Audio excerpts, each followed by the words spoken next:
Welcome back students. आज हम amendment of the constitution को आगे करेंगे। और कल हमने आपको बताया था Keshavananda Bharati versus state of Kerala के केस में जो 24 अप्रैल 1973 को जजमेंट आया था। 13 जजेस की बेंच थी, 7-6 की मेजॉरिटी से इस इशू को रिजॉल्व कर दिया कि पार्लियामेंट की अमेंडिंग पावर क्या है। कोर्ट ने स्पष्ट कर दिया था, सुप्रीम कोर्ट ने, कि पार्लियामेंट में amend any part of the constitution including part 3 but subject to limitation that basic structure of the constitution can not be amended. ये बेसिक स्ट्रक्चर क्या है? बेसिक स्ट्रक्चर वो कॉन्स्टिट्यूशन का इनहेरेंट स्ट्रक्चर है जिसको कि कॉन्स्टिट्यूएंट असेंबली में according to will and wishes and aspiration of this country, of the people of this country, उनकी इच्छाओं के अनुरूप जो संविधान बनाया गया था उसको किसी भी तरीके से छेड़छाड़ नहीं किया जाए। ये बेसिक स्ट्रक्चर है। बेसिक स्ट्रक्चर जैसे सुप्रीमेसी ऑफ कॉन्स्टिट्यूशन, कॉन्स्टिट्यूशन के सुप्रीम नहीं कोई हो सकता, सिर्फ वी द पीपुल, जिसने कॉन्स्टिट्यूएंट असेंबली को अथॉराइज किया कि कॉन्स्टिट्यूशन बनाया जाए। और उसी में लिखा हुआ है प्रेम्बल में, we on this 26th day of November 1949 hereby adopt, enact and give ourselves to this constitution। तो हम सभी लोगों ने मिल करके संविधान को सर्वोपरि बनाया है, सुप्रीमेसी ऑफ द कॉन्स्टिट्यूशन और separation of power, democratic Republic, rule of law, secularism, ये सारे के सारे हमारे बेसिक स्ट्रक्चर है जिसको किसी भी दशा में मैं नहीं कह सकता। तो ये हमने आपको बताया था केशवानंद भारती के केस में। और उसके बाद फिर जो है ये केशवानंद भारती का केस 1973 में आया था। और उसके बाद फिर 1975 में इंदिरा नेहरू गांधी वर्सेस राजनारायण का केस आया था। मैंने आपको बताया था कि इंदिरा नेहरू गांधी के केस में 39th कॉन्स्टिट्यूशन अमेंडमेंट की कॉन्स्टिट्यूशनल वैलिडिटी को चैलेंज किया गया था और कोर्ट ने फिर यही कहा था कि 39th कॉन्स्टिट्यूशन अमेंडमेंट अनकॉन्स्टिट्यूशनल है, क्योंकि ये बेसिक स्ट्रक्चर जो फ्री एंड फेयर इलेक्शन और पावर ऑफ जुडिशियल रिव्यू को लेने वाला यह अमेंडमेंट है, इसलिए ये बेसिक स्ट्रक्चर का वायलेशन है। आपको मैंने बताया था कि उसमें प्राइम मिनिस्टर इंदिरा गांधी थी और चुनाव लड़ करके वो जहाँ से जिसके विरुद्ध चुनाव लड़ी थी राजनारायण, और उन्होंने एक election petition Allahabad high court में फाइल किया था। इलाहाबाद हाई कोर्ट ने उस इलेक्शन को रद्द कर दिया, क्वैश कर दिया, क्योंकि इसमें बहुत बड़े पैमाने पर धांधली की गई थी और राजनारायण को विजयी घोषित किया था। तो इसको ओवररूल करने के लिए 39th कॉन्स्टिट्यूशन अमेंडमेंट आया था, जिसको कि रेट्रोस्पेक्टिव इफेक्ट दिया गया था 1951 से।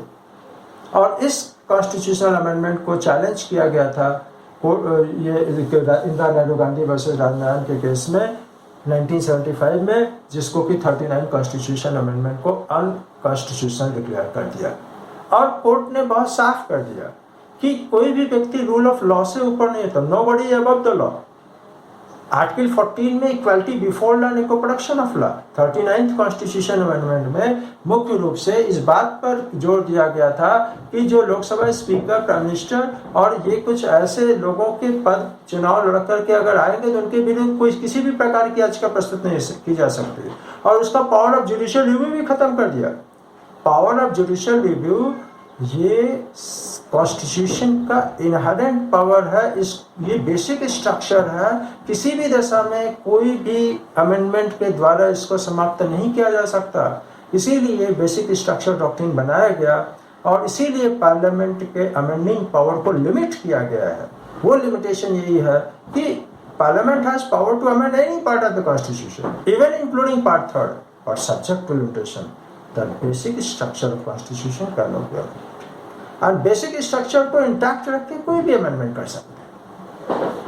अब मैं आपको इसके आगे बताता हूं कि 1975 के बाद फिर एक केस आया था, Minerva Mills versus Union of India.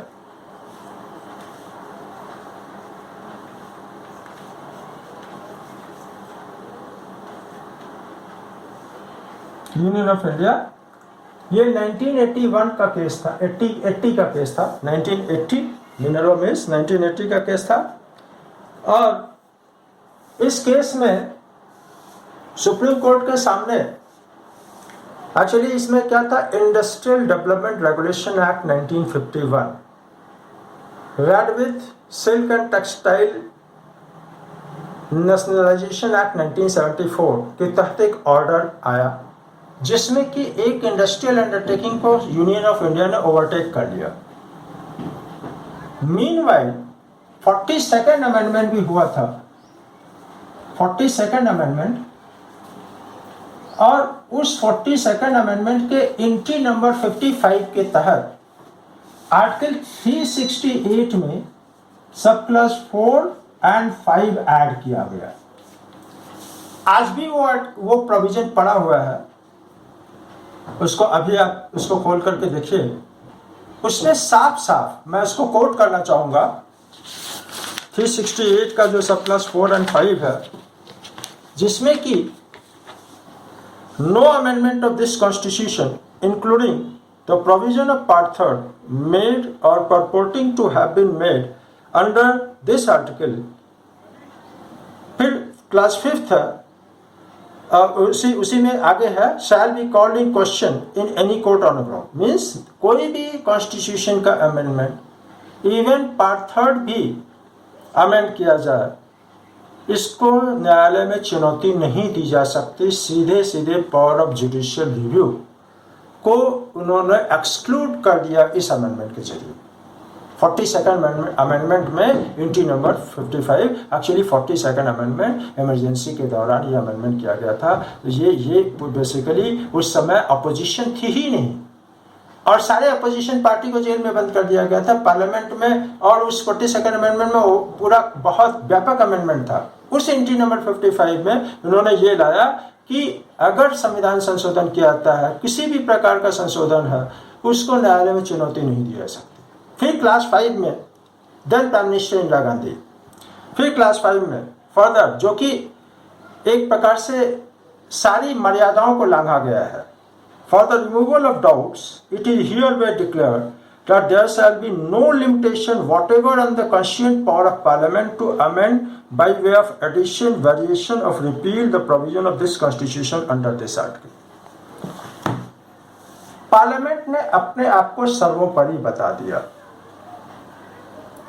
इस क्लास 4 और क्लास 5 में, क्लास 4 में पावर ऑफ जुडिशियल रिव्यू को खत्म कर दिया गया, क्लास 5 में इस बात का खत्म करने का प्रयास किया गया कि कोई किसी भी प्रकार का संशोधन है, वो किसी भी प्रकार का कोई सीमाएं नहीं है, पार्लियामेंट चाहे जो कुछ भी अमेंड कर सकता है, ये कॉन्स्टिट्यूएंट पावर माना जाएगा।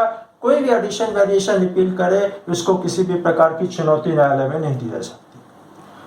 Minerva mills versus Union of India में इस चीज को चुनौती दी गई, इस अमेंडमेंट को चुनौती दी गई। 368 के क्लास 4 एंड 5 को कोर्ट ने इन दोनों क्लास को असंवैधानिक घोषित कर दिया। बोला कि कोर्ट ने स्पष्ट रूप से कहा कि this is violation of basic structure doctrine of the constitution which was propounded and declared under Keshavananda Bharati versus state of Kerala.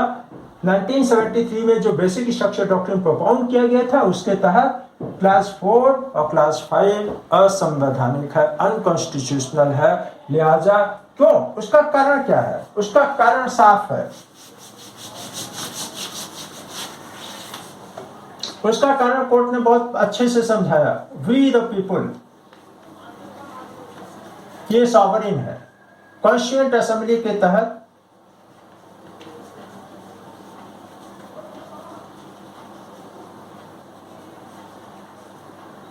संविधान के कॉन्स्टिट्यूएंट असेंबली को एक प्रकार से डायरेक्ट किया गया, ओरिजिनल पावर कन्फर किया बी द पीपुल ने, प्लेनरी पावर के संविधान बनाओ,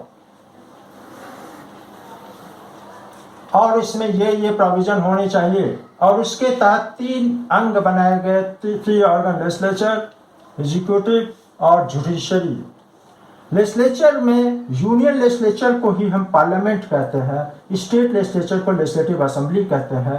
इस पार्लियामेंट को अंडर आर्टिकल 368 कभी इस तरीके से पावर नहीं हो सकता कि इस संविधान को ही बदल दे। कारण कि जिस पार्लियामेंट को संविधान से शक्ति प्राप्त होती है, क्या वह पार्लियामेंट संविधान को ही बदलने की बात करे, यह कभी भी स्वीकार्य नहीं होगा। Minerva miss versus Union of India में साफ कह दिया कि न्यायालय जो पावर ऑफ जुडिशियल रिव्यू है वो इंटैक्ट है, वो किसी भी दशा में कभी भी किसी भी संविधान संशोधन के द्वारा छीनी नहीं जा सकती। यूनाइटेड स्टेट्स ऑफ अमेरिका जो कि एक डेमोक्रेटिक कंट्री माना जाता है और वहां के कॉन्स्टिट्यूशन में इनहेरेंट एक प्रकार से power of judicial review express way में कहीं नहीं लिखा हुआ है, बट मार्बरी वर्सेस मेडिसन 1882 में ये मार्बरी वर्सेस मेडिसन का केस आया था और उसमें सुप्रीम कोर्ट ने इंटरप्रेट किया कि wherever there is written constitution there is implied limitation and power of judicial review is inherent attribute of the written constitution।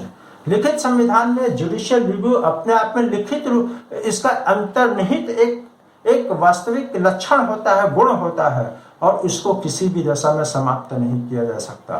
तो हमारे संविधान में तो स्पष्ट रूप से पावर ऑफ जुडिशियल रिव्यू का प्रोविजन दिया गया है। उसका लिस्ट है 13(1), 13(2), उसके बाद फिर आप सीरीज ऑफ 131, 132, 133, 134, 32, 226, ये सब जुडिशियल रिव्यू, 137, ये सारे पावर ऑफ जुडिशियल रिव्यू है और स्पष्ट प्रावधान है हमारे संविधान में। और किस जुडिशियल रिव्यू का मतलब क्या होता है?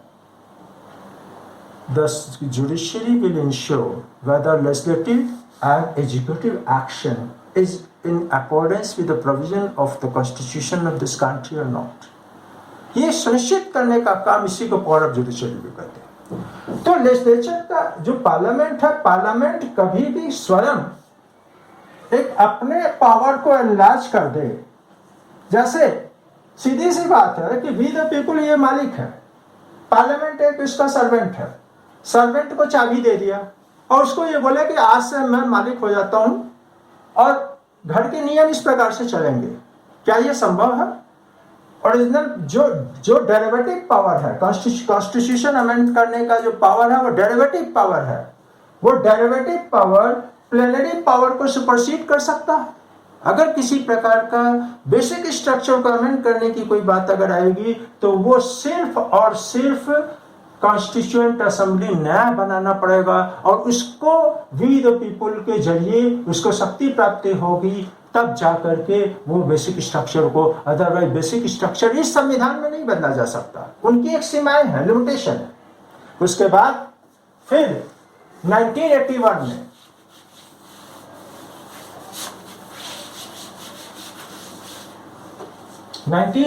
में Waman Rao versus Union of India ये केस आया। इस केस में हमारे संविधान में फर्स्ट कॉन्स्टिट्यूशन अमेंडमेंट में 9th शेड्यूल ऐड किया गया था।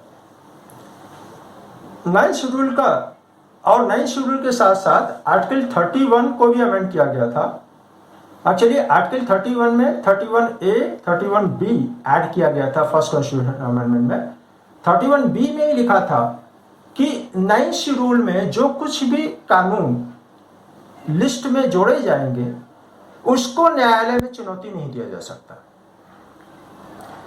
तो चूंकि वो 1951 में वो 99th शेड्यूल में जो कुछ भी जो वेरियस एक्ट्स थे, रेगुलेशन थे, जो कानून थे, उसकी सूची थी। आज के डेट में 284 उसमें लॉ है जो कि 9th शेड्यूल में आज पड़े हुए हैं। तो वामन राव 1981 में जब चैलेंज किया गया तो इसमें यह कहा गया कि 1951 से लेकर के और 1981 तक जितने भी कानून इसमें आए हैं और इसमें 9th शेड्यूल का रेड विथ 31B जिसमें कि प्रोविजन ये है कि कोई भी कानून अगर 9th शेड्यूल में डाल दिया गया तो उसकी संवैधानिक वैधता को चुनौती नहीं दी जा सकती, यानी कि कोर्ट में इसको चुनौती नहीं दी जा सकती कि और जुडिशियल रिव्यू को पावर को एक्सक्लूड करती है। By virtue of article 31B। तो प्रश्न ये उठता है कि क्या ये बेसिक स्ट्रक्चर डॉक्ट्रिन का वायलेशन नहीं है? तो कोर्ट ने साफ कह दिया था कि it seems to be because power of judicial review since Kesavan and Bharati versus state of Kerala Minerva Mills तक जो सीरीज ऑफ केसेस हमने देखा आपको, Kesavan and Bharati versus Union of India, उसके बाद इंदिरा नेहरू गांधी वर्सेस राजेंद्र 1975 में, उसके बाद फिर Minerva Mills versus Union of India 1980 में, सब में और बेसिक स्ट्रक्चर डॉक्ट्रिन जो केसावन एंड भारती में जो प्रोपाउंड किया गया था, आज के डेट तक भी वो बेसिक स्ट्रक्चर डॉक्ट्रिन इंटैक्ट है, अभी तक पूरी तरीके से चट्टान की तरीके से हमारे संविधान की रक्षा कर रही है। और उस समय भी वोमन लॉ के केस में इसी बात पर यह कहा गया कि 24 अप्रैल 1973 24th डे ऑफ अप्रैल 1973, ये इसलिए क्योंकि इसी दिन Kesavan and Bharati versus state of Kerala में जजमेंट आया था, बेसिक स्ट्रक्चर डॉक्ट्रिन प्रोपाउंड किया गया। तो 9th शेड्यूल में जितने कानून 24 अप्रैल 1973 के पहले डाले गए थे, अगर वह बेसिक स्ट्रक्चर डॉक्ट्रिन का वायलेशन करता है तो उसके संबंध में फिर से विचार होना चाहिए। और फिर वो IR कोहलू वर्सेस माने इसके बाद फिर वो ये मैटर ये संविधान इसमें कोर्ट ने कहा कि ये 9th शेड्यूल में जो है इसको बड़े संविधान माने एक प्रकार से पीठ में जाना चाहिए मैटर। और IR Coelho dead versus Union of India 2007 11 जनवरी 2007 को ये जजमेंट आया था, जिसमें स्पष्ट किया गया और 9-0 का वो वर्डिक्ट था, जिसमें कोर्ट ने ये कह दिया कि 24 अप्रैल 1973 से पहले 9th शेड्यूल में जितने भी कानून डाले गए थे उसको चैलेंज किया जा सकता है। उसको 24 अप्रैल 1973 के बाद, नॉट पहले, क्योंकि 24 अप्रैल 1973 को बेसिक स्ट्रक्चर डॉक्ट्रिन आया था। तो 24 अप्रैल 1973 के बाद जितने भी कानून आए हैं उसकी कॉन्स्टिट्यूशनल वैलिडिटी को चैलेंज किया जा सकता है, ये सुनिश्चित करने के लिए कि किसी प्रकार से बेसिक स्ट्रक्चर डॉक्ट्रिन का वायलेशन तो नहीं है। एक्चुअली ये 1993 में तमिलनाडु रिजर्वेशन लॉ, जिसमें कि रिजर्वेशन की लिमिट 69% कर दिया गया था, जबकि मंडल कमीशन के केस में 50% रिजर्वेशन फिक्स किया गया था 9 जजेस की बेंच ने, और इसको उन्होंने 9th शेड्यूल में उठा के डाल दिया। और 1993 में उस एक्ट को 9th शेड्यूल में डाल दिया, बोला जुडिशियल रिव्यू नहीं हो सकता, और ये डाल दिया तो डाल दिया। फिर इसी को चैलेंज किया जो IR कोहलू डेट में, और ये केस में 9-0 की वर्डिक्ट आई थी, यूनानिमस वर्डिक्ट आई, उसमें स्पष्ट किया गया कि ये गलत हुआ था और इसको बिल्कुल इसको कॉन्स्टिट्यूशनल वैलिडिटी इसकी टेस्ट की जाएगी और ये देखा जाएगा कि कहीं बेसिक स्ट्रक्चर डॉक्ट्रिन का वायलेशन तो नहीं, क्योंकि right to equality basic structure है। और right to equality basic structure का अगर वायलेशन होता है तो ये निश्चित रूप से यह असंवैधानिक होगा। बस संविधान संशोधन को हम आपको समझ कर सकते हैं, उसकी समरी आपको मैं बता दूं। देखिए, संविधान जो बनाई गई है देश के लिए, ये एक ऐसा दस्तावेज है जो कि युगों युगों तक शासन देश का संविधान के हिसाब से चले, इस चीज को बनाया गया है। और इसके कुछ बेसिक स्ट्रक्चर है, कुछ मूलभूत ढांचा है, मूलभूत आधार है, उस पर कभी छेड़छाड़ ना हो, इसको सुनिश्चित किया गया है। और हमारी जुडिशरी ने 24 अप्रैल 1973 से लेकर के आज तक, आज के डेट तक उस संविधान पर हम कायम है। और मूलभूत ढांचा का जो सिद्धांत है, बेसिक स्ट्रक्चर डॉक्ट्रिन है, ये अमेंडमेंट ऑफ द कॉन्स्टिट्यूशन का सबसे इंपॉर्टेंट टॉपिक है और इसको बहुत बड़ा टॉपिक है। और ये आज हमारा अमेंडमेंट ऑफ द कॉन्स्टिट्यूशन ये समाप्त होता है और कल हम आपको नए टॉपिक यानी मंडे को हम आपको नए टॉपिक से फिर मिलेंगे। धन्यवाद।